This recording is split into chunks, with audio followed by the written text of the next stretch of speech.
வணக்கம். நமக்கு எண்கணித ஞானத்தையும், வேத ஜோதிட ஞானத்தையும், ஆன்மீக ஞானத்தையும் வழங்கிய அனைத்து குருமார்களுக்கும் நன்றி. என்ற அதே வேளையில் இது ஒரு ஜோதிட விளக்கு வீடியோ விருப்பம் உள்ளவர்கள் தொடர்ந்து பார்க்கலாம். இன்றைக்கு இவ்வளவு நாள் வீடியோ போடுறோம்ல, எதுக்குயா வீடியோ போட்டுக்கிட்டு இந்த மாதிரி பண்ணிக்கிட்டு இருக்க அப்படின்னு கேட்கும்போது எனக்கு சில விஷயம் வரும். அந்த மாதிரி நேத்து ஒரு அம்மா என்கிட்ட பேசினாங்க. அந்த அம்மா வந்து, ஐயா நேர்ல பார்த்தோன்னா உங்க கையை பிடிச்சி முத்தம் கொடுத்துருவோம்யா, அவ்வளவு விஷயம் கத்துக்கிட்டேன் என் ஜோசியத்துல இருந்தாங்க. எனக்கு ரொம்ப சந்தோஷமா இருந்துச்சு. உங்க மாதிரி ஆள் கத்துக்கணும் தாமா அந்த வீடியோ போடுறேன் அப்படின்னு நான் சொன்னேன். மொதல் விஷயம், அந்த பொண்ணுக்கு கல்யாணம் ஆகல அப்படின்ற விஷயத்த கொண்டுட்டு வந்தாங்க. ஜாதகத்தை நான் சொன்னேன். நான் சொல்லும் போது, ஐயா எனக்கு அழுகையா வருதுயா, என் பொண்ணு ஜாதகத்தை யாரும் அப்படி சொன்னது இல்லையா அப்படின்னு சொன்னாங்க. என்னமாச்சு அப்படின்னு கேட்டேன். ஜாதகத்தை உங்களுக்கு டீட்டெயில் ஹைட் பண்ணி கொடுக்குறேன். விருச்சிக லக்னமாகி உச்ச குரு லக்னத்தை பாக்குறாரு. இந்த ஜாதகத்தோட சிறப்பு அம்சம் என்ன தெரியுங்களாங்க? எல்லா கிரகமும் சுபத்துவமாக இருக்கிறாங்க. ஓகேங்களா? ஆனா திருமணம் இன்னும் நடக்கல. ஏன் நடக்கலன்றதை நான் சொல்றேன். உச்ச குரு லக்னத்தை பாக்குறாரு. குருவின் பார்வையில் ஓகே, விருச்சிக லக்னமாகி 3ஆம் இடத்துல சனி, ராகு, புதன் டிகிரி அமைப்புகள்ல பாத்தீங்கன்னா சனி தான் சுபத்துவம். அவங்க என்ன வேலை செய்வீங்கன்னு கேட்டாங்க. செய்வேன்னு கேட்டாங்க. சனி சார்ந்த துறையில வருவீங்களேமா அப்படின்னா, இல்லைங்க நான் மருத்துவர்னாங்க. பேசி முடிக்கிறப்ப சனி புதன், சனியும் புதனும் சுபத்துவமா இருக்கிறாங்க. சனி புதன் சம்பந்தப்படுற மாதிரியான துறையில வருவீங்க அப்படின்னு சொன்னதுக்கு, இல்லைங்க நான் மருத்துவரா இருக்கேன்னாங்க. பேசி முடிக்கிறப்ப, ஐயா நான் வந்து தோல் சார்ந்த நரம்பு சார்ந்த அமைப்புகள்ல படிக்கலான் இருக்கேன் அப்படின்னு சொல்லி ஒரு விஷயம் சொன்னாங்க. இதுல நான் அது பிறகு சொல்றேன். அது எண்டுல சொன்னாங்க. அதத்தனமா நானும் சொன்னேன், சனி சுபத்துவம், புதன் சுபத்துவம்னு அப்படின்னு. புதனும் சனியும் சேர்ந்து சுபத்துவமாகி ராகுவோட சம்பந்தப்பட்டிருக்கிறதுனால தோல் நரம்பியல் எம்பிபிஎஸ்ன்னு கேட்டேன். இப்ப நான் எம்பிபிஎஸ் பண்றேன்னாங்க. அவயோக தசை, புதன் தசை நடந்துகிட்டு இருக்கு. இல்லைங்க, இந்த இது தோல், நரம்பு, பிளாஸ்டிக் சர்ஜரி மாதிரியான விஷயங்களை பண்ணி பிறந்த இடத்துல இருந்து தள்ளி இருக்கிற மாதிரியான அமைப்பு. மாப்பிள்ள எல்லாம் இங்க இருக்க மாட்டாருங்க. ஆமாண்ணே எனக்கு இங்க இருக்க விருப்பம் இல்ல அப்படிலாம் சொன்னாரு. இப்ப மெயினான விஷயத்துக்கு வருவோம். விருச்சிக லக்னமாகி 3ல புதன், சனி, ராகு. புதன் நட்பு ஸ்தானத்துல மறைஞ்சிருக்கிறாரு. 4ஆம் இடத்துல 2 கிரகம் திக்பலம். சந்திரன் திக்பலம், சுக்கிரன் திக்பலமாகி 7ஆம் அதிபதி உச்சத்தை நெருங்கிட்டாரு. இன்னும் 1 டிகிரியில உச்சமாயிருவார். அடுத்து சூரியன் வந்து 4ஆம் இடத்துல இருந்து சூரியன் தன்னோட வீட்டை 10ஆம் இடத்தை பாக்குறாரு.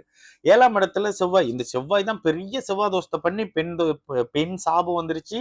இது வந்து ஒரு மாதிரி அமங்கலமான சில வார்த்தைகள் பேசினாங்க. அதை நான் பேச விரும்பல. ஓகேங்களா? சாபம், அது ஒரு மாதிரி ஜாதகம், இதுக்கெல்லாம் கல்யாணம் ஆகுமா, இதுக்கெல்லாம் எப்படி இருக்கும் அப்படி இருக்கும்னு சொல்லிட்டு அப்படியே சாபத்தை இவரு ஜோசியர்கள் எல்லாம் ஒருத்தர் இல்லைங்க, நிறைய பேர் அதை தான் சொல்லியிருக்காங்க இந்த ஜாதகத்துக்கு. 7ஆம் இடத்துல செவ்வாய்ங்க, செவ்வாய் தோஷம் இருக்கிறவடா பார்த்து கல்யாணம் பண்ணணும். 7ஆம் இடத்துல செவ்வாய் அருமையான சுக்கிரனோட வீட்டுல இருக்காருமா அப்படின்னு கேட்டேன். இந்த ஜாதகத்தை 9ஆம் இடத்துல குருவும் இவரும் கேல யோகத்துல 10 டிகிரியில உச்ச குருவோட சேர்ந்து குரு கிட்டத்தட்ட இந்த ஜாதகத்துல 4 டிகிரிகளையும் லக்னத்தையும் தொடர்பு கொண்டிருக்கக்கூடிய லக்னாதிபதி ராசியில சுக்கிரனோட வீட்லயும் அம்சத்துல சுக்கிரனோட வீட்லயும் இருந்து சுபத்துவ அமைப்புகள்ல இருக்கக்கூடிய லக்னம் லக்னாதிபதி வலுத்த ஜாதகம்ங்க. இந்த பெண் வந்து நல்லா தான் இருக்கிறாங்க. 7.5 சனி கூட பெரிய கெடுதல் பண்ணாதுமா அப்படின்னு சொன்னேன். சரி, இதெல்லாம் விட இப்பொழுது புதன் தசை நடந்துகிட்டு இருக்கு. புதன் தசையில இந்த பொண்ணுக்கு திருமணம் நடக்கணும். எப்பமா திருமணம் நடக்கும் அப்படின்னு அவங்க என்கிட்ட கேட்டாங்க. செவ்வாய் 2025ல புதன் தசையில செவ்வாய் புத்தியில 7ஆம் இடத்துல சுக்கிரனோட சம்பந்தப்பட்டிருக்கக்கூடிய, சுக்கிரனோட வீட்டோட சம்பந்தப்பட்டிருக்கக்கூடிய புதன் தசையில செவ்வாய் புத்தியில இவங்களுக்கு திருமண அமைப்பு தொடங்கிரும். புதன் தசை ராகு புத்தி, புதன் தசை குரு புத்தின்னு அடுத்து குழந்தைகள் பிறக்கிற அமைப்பு தான் இருக்கும். இதுக்கு முன்னாடி கல்யாணம் நடந்திருந்தா தான் சரியா இருந்திருக்காது. இல்லையா, இந்த ஜாதகத்துக்கு கல்யாணம்னா புருஷன் செத்து போயிருவாருன்னு சொன்னாங்கயா. அவங்க எல்லாம் தெய்வங்க, அவங்க பத்தி எல்லாம் எனக்கு தெரியாதுன்னு சொன்னேன். அந்த மாதிரி தெய்வ தரிசன ஜாதகம்லாம் நான் பார்க்கல. இந்த பொண்ணோட ஜாதகம் அருமையான ஜாதகம். கல்யாணம் பண்ணி புதன் தசை, கேது தசை, சுக்கிர தசைன்னு ஓஹோ ஆகான்னு இருக்கக்கூடிய அருமையான யோக ஜாதகமா. எப்படிமா வாய் கூசாம இந்த மாதிரி பலன்லாம் சொல்றாங்கன்னு, ஐயா நான் அழுகுறேன். நீங்க பேசும்போது அழுகுறேன்.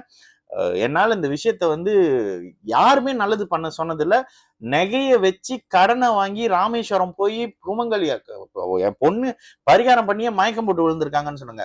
10 சுமங்கலிய, புருஷனோட வாழக்கூடிய சுமங்கலியோட காலு தொட்டு கும்பிட்டு பாத பூஜை பண்ணி அவங்களுக்கு சேலை எடுத்து கொடுத்து சிவன் கோயில்ல 108 ரவுண்டு சுத்தி பாதியிலே மயக்கம் போட்டு விழுந்து வாழை மரத்துக்கு தாலி கட்டி வாழை மரத்துக்கு பால் ஊத்தி இதெல்லாம் சொன்னாங்க.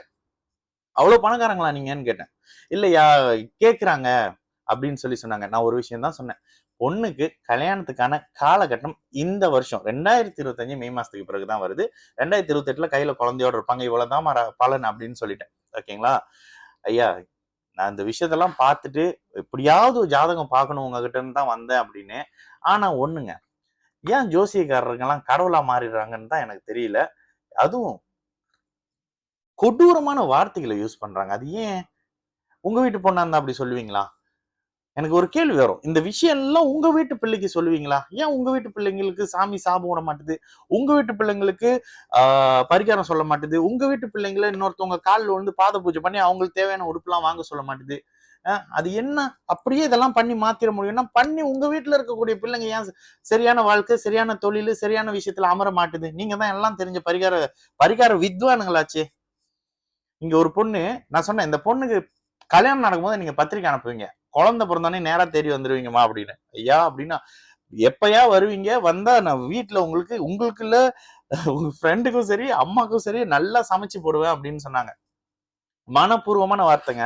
இதுல வேற ஒரு பைத்தியக்காரனுங்க இடையில வந்து நல்ல ஜாதகத்துக்கு கீழ வந்து பலன் சொல்றேன்ற பேர்ல காமெண்ட் எல்லாருக்கும் அவைலபிள் அப்படின்றதுனால எல்லா இடத்துல யூடியூப்லாம் சில கமெண்ட்லாம் பண்றீங்க பாருங்க. வாய்க்கு வந்ததை பண்ணி விட்டுருப்போம். ஒருத்தன் நல்லா இருந்தா பிடிக்க மாட்டுதுன்றது சமீபத்துல தான் சில பேரோட கமெண்ட்ல பார்த்தேன். ஒரு அருமையான யோக ஜாதகத்தை அப்படியே கழுவி ஊத்துறீங்க. நான் திரும்ப எடுத்து அதை பேசும்போது அந்த ஜாதகர் நல்ல வேலை தெளிவா இருந்தாரு. அவங்க வந்து கமெண்ட் போட்டிருந்தாங்க. பிரதர் அந்த வீடியோ பார்த்து நான் சந்தோஷப்படுறேன். உங்களோட ப்ரிடிக்ஷன்ல எனக்கு நம்பிக்கை இருக்கு அப்படின்னு. இந்த இடத்துல லக்னம் வலுத்திருக்கு, லக்னாதிபதி வலுத்திருக்கிறாரு. குறிப்பா காரகன் 5ஆம் அதிபதியும் புத்திர காரகனும் ஆன சரி ஏங்க லேட்டு? லக்னத்துக்கு 7ஆம் இடத்துல செவ்வாய், ராசிக்கு 2ஆம் இடத்த சனி பாக்குறாரு. ஓகேங்களா? இதெல்லாம் நீங்க நோட் பண்ணணும். புத்திர காரகன் சனியின் பார்வையில இருக்காரு. 5ஆம் இடம் சனியின் பார்வையில இருக்கு. இவ்வளவுதானங்க. இப்ப என்ன ஆயிடுச்சு? 5ஆம் இடம் அப்படி இருக்கு. அதனால தாமத குழந்தை அமைப்பு இவ்வளவுதானேமா பளிச்சுன்னு தெரியுற விஷயம். ஆனாலும் 5ஆம் அதிபதி உச்சமாகி 5ஆம் இடத்தை பாக்குறாருமா. கண்டிப்பா ஆண் வாரிசு, பெண் வாரிசு 2 குழந்தையும் இருக்கணுமேன்னு. ஐயா இதெல்லாம் இப்பதான் புரியுது. நீங்க சொல்றதுதான் புரியுது அப்படின்னாங்க.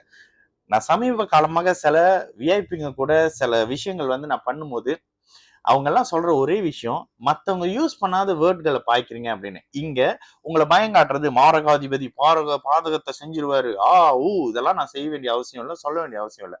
கெடுதல் நடக்கும்னா கெடுதல் நடக்குங்க. அது எப்படி இருக்கும்? உயிர் சம்பந்தப்பட்டு வருமா? இல்லைங்க. சாதாரணமா வருமா? ஆமாங்க. இந்த மாதிரியான சில விஷயங்கள்ல உங்களுக்கு புரியுற மாதிரி எளிய வகையில தான் சொல்றேன். அதுல அப்படி இருக்குமா அந்த பொண்ணுக்கு ப்ரீவியஸ்ல லக்னத்தை குரு பார்க்கலன்னா திருமணம் நடந்து டிவோர்ஸ் ஆகுமா அப்படின்னு சொன்னேன். ஏன் லக்னத்தை குரு பார்த்தா? லக்னத்தை குரு பார்த்த லக்னம் லக்னாதிபதி வலுத்தவர் நல்லா இருப்பாங்கன்னு அடிக்கடி சொல்றேன்.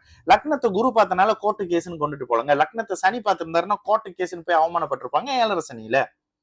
ஓகேங்களா? இதுக்கப்புறம் 7ஆம் இடத்துல சுக்கிரனோட வீட்டுல இருக்கக்கூடிய செவ்வாய் தாம்பத்தியத்தை அனுமதிப்பாரு.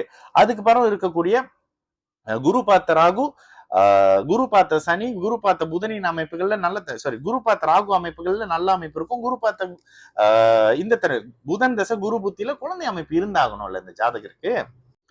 ஆக ஒட்டு மொத்தமா இந்த ஜாதகத்தின் அமைப்புகள்ல திருமண நேரம் வந்த உடனே திருமணம் நடக்குமா?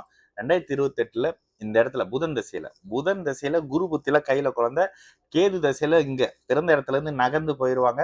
சுக்கிர தசை முழுக்க வெளியில இருக்கிற மாதிரியான அமைப்பு. சுக்கிர தசை முடிஞ்ச அப்புறம் தான் திரும்ப மலேசியாவுக்கு வருவாங்க அப்படின்ற மாதிரியான சில விஷயங்களை அவங்க கிட்ட கிளியரா சொல்லியிருந்தாங்க. இதுதாங்க பலன். ஓகேங்களா? சில நேரத்துல தயவு செய்து பரிகாரம் சொல்றவங்களை எல்லாம் நம்பாதீங்க, நம்பாதீங்க, நம்பாதீங்க. அதாங்க ஸ்டேட்மெண்ட். சரிங்களா? நல்லது நடக்கும்.